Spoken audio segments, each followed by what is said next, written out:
Okay, on this one, we're going to talk about, something I coined campaign hijacking.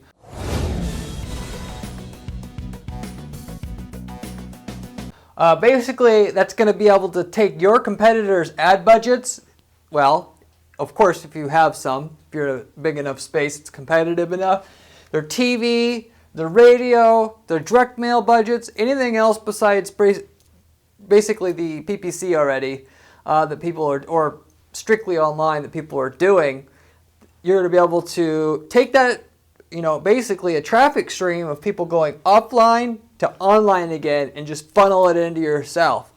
One of the strongest approaches you can have if you have, had a client in the bed-in-a-box space. It's one of those companies like Casper Mattress where you can order a mattress online or over the phone and they'll just ship it to you in a box.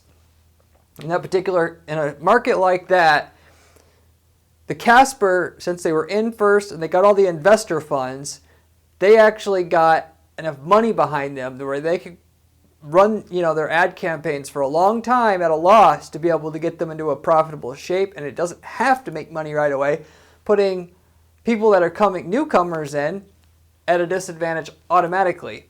And so when you're in a position like that, you should actually take the position yourself of how am I going to tap into all this huge ad budget and just get a trickle of it coming into me. That's the best way for you to start up, build up, and fortify your position, and then you can get into doing some more, new traffic acquisition, on your own, more so directly, competing against the 500-pound gorilla that has all that investment funds at their company set up for them to use, by starting off by kind of hoovering up the spin-off traffic that they're going to have. And that's what this particular video and the strategy here I'm about to discuss with you is about. So anyway, as usual on my videos, I'm going to talk about the main highlights of what you need to know, things to avoid, how to actually use this strategy, the kind of results that you can get with it, and so on and so forth. So without any further ado, number one here, the first thing I want to talk about, this is a beautiful hack when non-branded search traffic is too expensive for your brand to use. And so going back to my previous example with the Casper mattress, again, I actually had a client in this space seeing that, the cost per click was about $5 a click in that market, just to give an example. The mattress selling for $500, the conversion rates aren't going to be 10%. I don't care what you're selling. At that kind of price point, unless you're selling crack, you're not going to get a 10% conversion rate. So that is an indicator of being in a market that has big money in it. Now, it doesn't have to be that bad. You can still use this strategy and get even better results. But just in general, if you can't make it work, or non-branded, not that great for you right now, you can't make it work, you want to make stuff outside your branded searches work for you, this is the way to do it, through setting up search PPC campaigns and actually make money. So anyway, I drew up a diagram of kind of how this works overall, and so I'm going to explain all that to you right now. So the first thing this starts out with is, of course, you have to go out there and scan your competitors if they're running TV ads. Are they running radio ads? Are they doing direct mail? Now this stuff can be a little difficult to pick up. There is no central repository that's easy to find if somebody's running TV ads. However, there actually is this. Won't remember what the name of it is called, because I don't personally get into this too often. But and that is, I actually don't need to necessarily, because if I'm in a market, I can usually also tell just through searching online if they have offline advertising, which I won't get into. But if you're not sure, there's databases. Everybody knows the Spy Foods, the SEM Rushes out there. Those are the two main softwares, of course, anyway, that let you spy on your PPC campaigns of your competitors and their organic search rankings. But there's tools out there, and I should say databases, that tell people, your competitors' TV ads, the radio ads, the direct mail campaign lists, so on and so forth, newspaper ads, magazine ads. These are also would still apply here. So anyway, if you find out that you got people in your space that have offline budgets, big budgets, particularly working for them, then you're going to be able to target those people, and more so not just target the source of the traffic specifically, but the, where all that's accumulating. Because not always do people send all of their offline traffic to one place, but often they do. But if you could find the actual ads, that's what you want to do, and use further research to find out what kind of ads they're actually using. Why? Because a lot of times people will have a dedicated domain that's different than their branded domain, specifically because they know there's a-holes like me out there stealing people's traffic this way. To where they'll have a custom domain, again, that's just dedicated to this TV campaign, let's say, where you're going to drive, get now.com. And so it's easy to remember, easy to type in, easy to spell. You see the TV ad, they're driving people to a dedicated website. Now, if you know what that TV ad is, now you know the keywords to target to siphon off part of this traffic. So you'll find everything out there that you can. Find out if they're using custom domains. If so, what are they using? How are they telling people to search for this? You're going to target the domain name as a keyword. You're going to target each of the phrases that can be derived from that domain name in there. You're going to type in, or you're going to bid on keywords of misspellings, of other ways that you think that they heard it, but will type it in.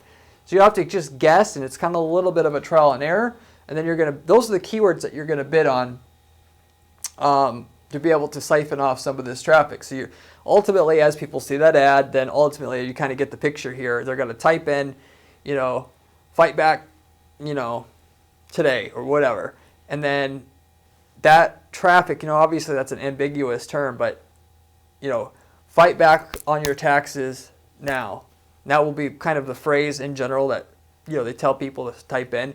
And then on top of Google, they're going to be there organically. They'll probably also, if they're smart, bid to have their ad there.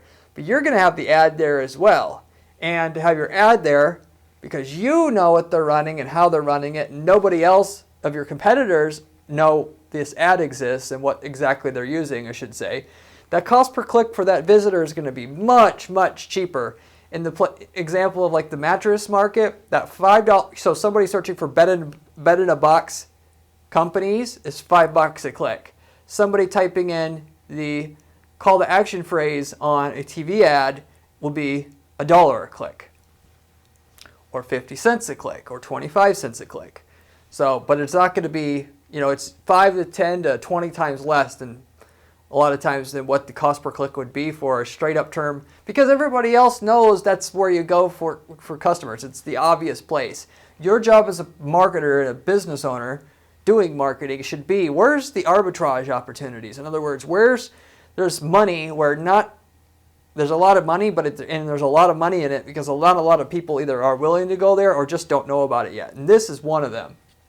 So anyway, once you find the ad, know where to show up. You're going to add all the misspellings, add more than you think, and then you can narrow it down after that if you have conversion tracking hooked up and seeing what cost per conversion you need to make money from this traffic, and then dialing in bids up and down based upon how good each version of the searches and stuff that you're bidding on it is. So ultimately, what people are going to then start typing in what they think they saw on the TV or magazine ad or whatever it is. So that and then now their ad and your ad shows up on Google. Your ad, so the user is going to click on what we call a blind ad, with a similarly blind custom URL. When I say a blind ad, what that is it's not an ad. So if you're selling a mattress called Joe Schmo's Mattresses, bed in a box, company, whatever it is, you're not going to say that on the ad. You're going to register a domain like bedinaboxmattress.com. Now that obviously would be an expensive domain, but the closer to sounding official and generic like that, the better. And the ad on top of it is going to just say, it's a little unethical to steal exactly what they're saying, but if they were saying, type in mattress now 215, you could literally, there's no rules against it, so you can decide if you want to do it or not. But for me, I would just go mattress 215 offer now. Not saying you literally are that, but what all you're trying to do is just funnel that traffic to yourself, that cheap, juicy, pre-sold, pre-qualified traffic to your site. That's cheap. Okay, so you get the general idea there. They get to a blind web page. So just like them, they're sending them to a dedicated site. You're going to have a dedicated landing page at the very least, or a site. Now that landing page is going to be also a blind page. It's going to have very, very little branding on it. For the most part, your logo should look very generic. It should look like a generic mattress logo, so they can't, unless they already memorized the logo, know if it's the one they saw on TV or not. And for the most part, you're going to have a very simple engagement, so the person doesn't have to think at all. When they get to the page, bang, they instantly know what to do. The more they think, the higher the chance they're going to realize this isn't where they want to be, and they're going to leave. You know, again, you take it for what you will. People will do this to you. It's, you know, business is business. So if you, with that, if you are running big offline budgets, this is why you want a dedicated URL, by the way, and not just send them, and why people use dedicated URLs. Otherwise, if you send them to your site, they type in your branded search, the branded searches are going to be more expensive than a dedicated URL and phrase that you give the user, because everybody knows to bid on your branded traffic. What they don't know is to bid on Save Mattress Now 6T, what you tell people to Google on the actual advertisement. So that you're going to be paying more money so then you got to pay for the advertising. Then you have to pay $4 a click just to get your brand search, to have your ad show up under your brand search, just so that it doesn't get picked off by somebody else that's not trying to do what I'm trying to do here or explain to you here today, but just to siphon off traffic from your branded searches as is, or just in general, that you should have it. And so you can hide this traffic stream but on the flip side, that you now know is an interesting hack to be able to siphon off their traffic from the really big guy in your space. Everybody usually has one. So they're going to go to a page with a simple call to action, and what you're going to do is you're going to have a multi-step, long or multi-step form that you're going to have them fill out right away a lot of times. So there's a couple different ways of doing this. You can test it with and without this, what I call just a pattern interrupt, where, and it doesn't matter if you're selling a product or service, you have a question. If you're going to do a landing page, you could do it one of two ways, actually. If it's a service, you can have a very, very boring, dry-looking page, but like one thing that your eye is immediately drawn to, a big red button that says "Contact us now," and then redirect that person to a page that just has a form on it, and then you capture the lead.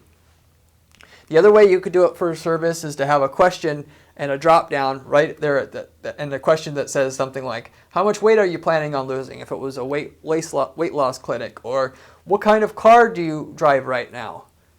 Now it maybe has nothing to do with car insurance, but it captures that user's attention quickly so they don't get distracted or start thinking things that you don't want them to think. Or how many years are you behind on your taxes? You'll see from the back tax help space, this is like what everything has converged to because it works. So you could get them to type, have a drop down, and the best I've seen is they have the question and the drop down, and then the most common 5 or 10 things are there. They select, they click next, and then the form shows up next after that. So it's this alternate way to then do, other than to do the boring looking page, but like one clear thing to click on, which is to, contact us now, and then which you have the whole page in blue, not really interesting logo. It looks kind of generic. Your domain is, betterinAboxcompany.com, and that's what it says at the top of the website. Or for a service, obviously, this is, I'll explain a product, but, backtaxauthority.com, and that's what it says at the top of the website. And then just, right away, obviously, there's really only one thing to do, which is to click on that button, and then a contact us page shows up. Or you, again, have the centered in the top only one thing that you can see as you get to the page, which is that drop down in the pattern interrupt question. And then once you do that, then the second step is a form. Or it could have a second step with it, which is another question. Sometimes that works better than to immediately go into the form, because there's a factor of commitment and consistency that once you start something, you're less likely to abandon once you've invested in the process. So that's how you can do it for a service. So again, you can have that pattern interrupt, and when you're done, if it's a service, you can have them fill out their information, and then with that, you're going to immediately want that information fed to a call center, because you get a lot of volume if these people have big campaigns a lot of times, and immediately call that person. I mean, we're talking about 30 seconds. Have the technology just automatic. There's technology out there that people use that'll automatically dial the person at the number they give, and immediately, so it'll immediately put you in touch with the buyer at the number they listed right as they enter it in. And then you're going to turn that before they get distracted. Again, this is all a game of let's get them before the other company gets them, basically. Because when they go and they leave, they're going to go, I wonder what else is out there. They're going to start typing stuff. You want to interrupt their pattern of being interested in this general idea or concept, and start talking to them. Just start talking to them when you get them on the phone. Just start talking. Ask them questions. Why do you like this? Why does your life suck? And then eventually, the more you talk to them, the more likely it is that they'll end up buying at the end of that conversation. That's directly the length of the conversation is directly proportional to your uptake rate. If it's a product, you can also do this pattern interrupt. You can test it both ways. So if you're selling a weight loss product, you also can have it say, how much weight are you planning on losing? Just so that you can capture that person's attention right away. They don't start thinking too much again. Once they fill that out, they can go to say, okay, then you have maybe a message that shows up something like, these are the products we recommend to you, and then bang, there's all the products. So again, they thought they are seeing something that they saw on a TV ad, but really they see your products now. The other way to test it would be to sending them directly to the products, but like before, everything on that page should look very generic, but also very authoritative. Nothing that looks totally like a distinctive brand, because if they look at the brand, they're like, I don't think that's what I heard on the TV. But if you say something like, carinsuranceauthority.com, it's less likely they're going to pick that up, that this is actually a different company that they heard before. Specifically because they typed in what the ad told them to type in, and the ad said pretty much what they thought they were looking for, even though the domain is nondescript. And if the other stuff's boring and you immediately have this nice flashy thing for them to click on or to answer right away, they've now stopped thinking about all that, and now they're into your pattern sequence that you want them to go through. And on your product page, it's the same thing. You don't want a bunch of customized branding and everything. If you can do it, I would just set up a separate website just for this. And I know that sounds wasteful, but if the other companies, I know it's again edgy here, but if they have blue and red color scheme on that commercial, you have a blue and red website. You don't trick them outright. The products are going to be your brand, but at the very least, you're not going to have too much branding on the top of that website, so that ultimately they were looking for a diet product and they searched for what the ad said. They were interested. They're hot and bothered for getting, they're motivated to buy a product that can do what it does, and your product does the same thing. They see the ad, okay, I'm in the right place. They click on it, and then they see these products there. For all practical purposes, if it does what the other product's supposed to do but better, then you shouldn't feel bad about that customer buying from you. You just beat them at the game. It's just, I guess, for me, it's a part of business. As long as you're not physically tricking them into thinking that you have to be upright with them once they respond or they buy that product, of course, that it's your product. But at the same time, I can tell you if they get the whole game is if they get far enough into the sequence, they don't care if it's your product or somebody else's product. You're offering the same thing. You're going to give me the same guarantees here. I'm already wasted all this time looking into your product now. Well, of course, even if I remember it at the very end, or know at the very end, this isn't what was on the TV commercial, it does not matter anymore. So that's the key thing to know about all this. So no branding on the product page, or as little as possible, to coincide with making sure they're bought in on your product before they realize they're looking at something else. So in a way, it is a little bit of a psychological trick, but at the same time, your job as a business owner and marketer here is to get someone to buy your product that was already, and the best way to do that is to tap into somebody already interested in another product. I run ads all the time to people that I have tagged in through Google Display Network that I know were on our competitor sites, and then use that data to get them to our site. That's almost the same thing. Of course, this is a little bit more than that. But again, as long as on the site you're not actually referencing, and if they look at their logo and your logo, and you can, it's totally different, and it's not like where they could take you to court for trademark violation. That's the only thing as far as I'm concerned you have to worry about. And literally, legally speaking, that is it. They can't be completely tricked. They can be, because what happens, just to put this to bed real quick, when people search and click on an ad, people all the time when they run Google ads, they'll try to use the ads to filter out a poor campaign and say, only people with $1 million click on this ad. Or if you don't have a $10,000 a month budget, don't click this ad, or the equivalent of that. That doesn't work, because people, you know what? They're half asleep when they're clicking on your ads and searching for stuff. So as long as your ad says something that they thought they've seen before, it doesn't. You can say that you're someone else. It just is just enough to get them to click on your ad versus the other ad, or half the time your ad versus another ad. So with that, you don't have to violate trademark or even come close to it. You just have to be in the right place at the right time and say kind of the same things. And half the people will go to you just from that. So that's my whole point with all this. So anyway, with all that said, that's kind of the way that it works in general here. As a bonus time, if you set this all up and it's working, and you find out that the leads you're getting off of that are, converting at 5%, but the lead cost was $1 versus the normal $15 you'd pay for it if you were going head to head against people in the Google search results for non-branded searches, people looking for your product and going against your competitors.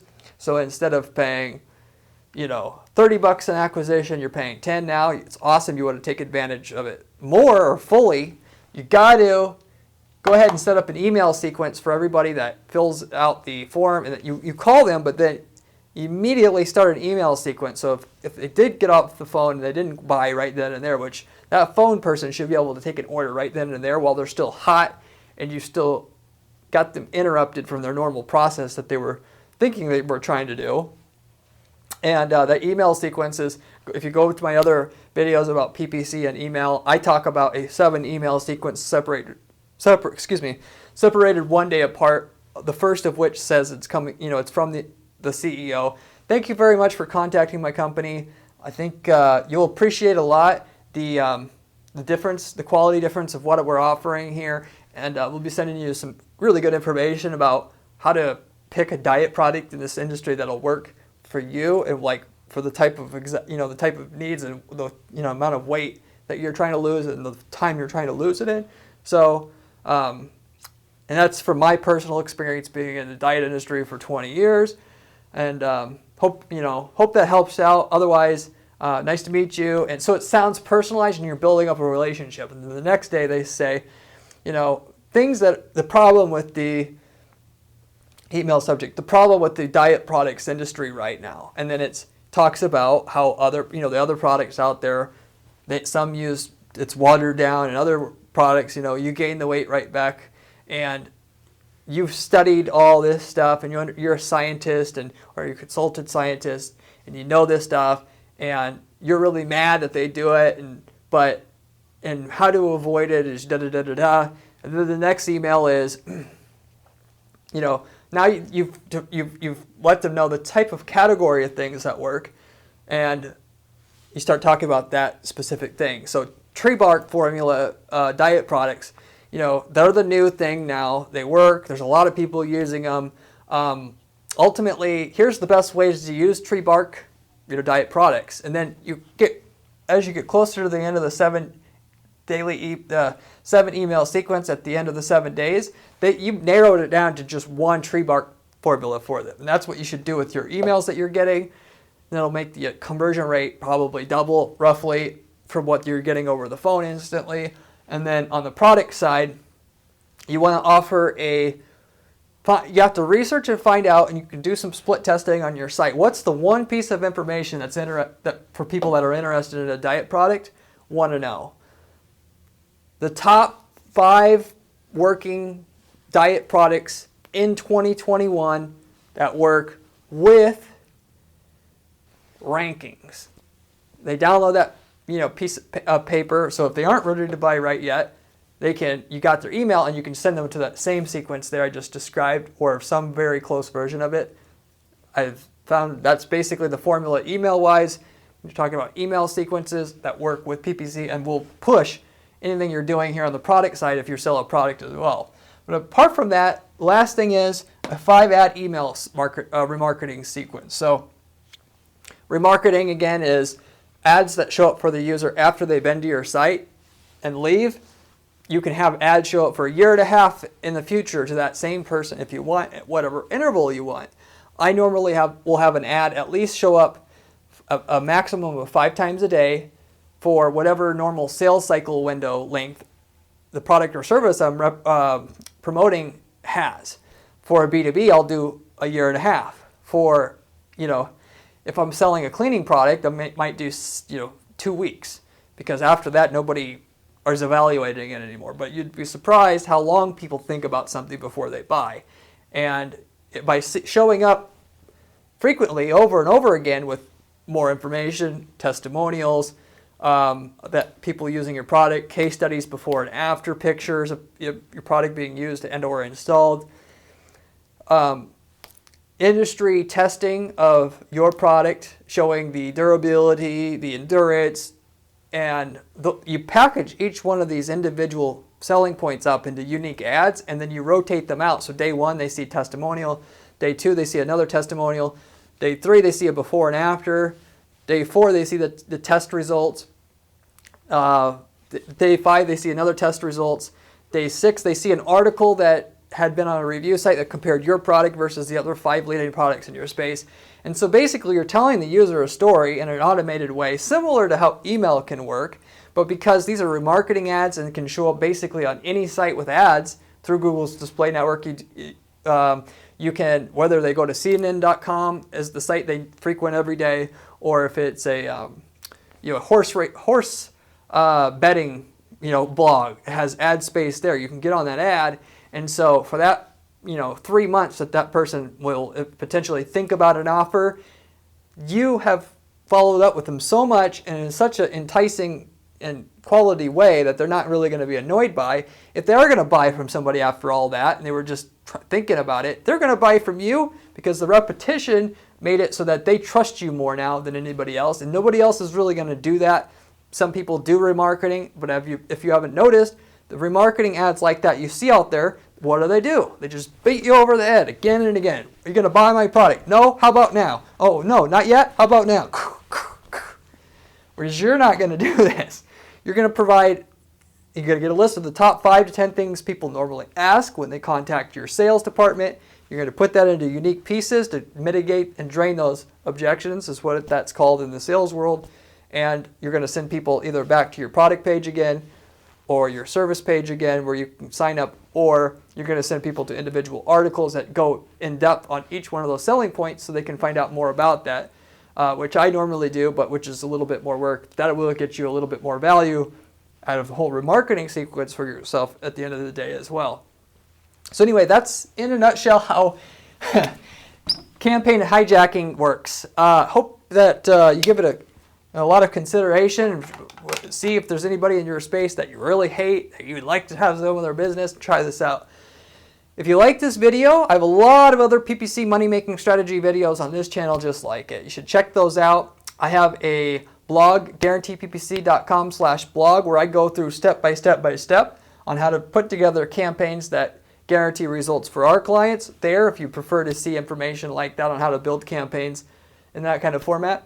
But apart from that, if you have any questions about this particular strategy or stuff like it, you can leave me a comment down below. I always get back to everybody that leaves comments on my channel, answer their questions, PPC questions or otherwise. So, but I hope you liked the video, you're entertained by it at the very least, and or go ahead and use it for yourself and make some money.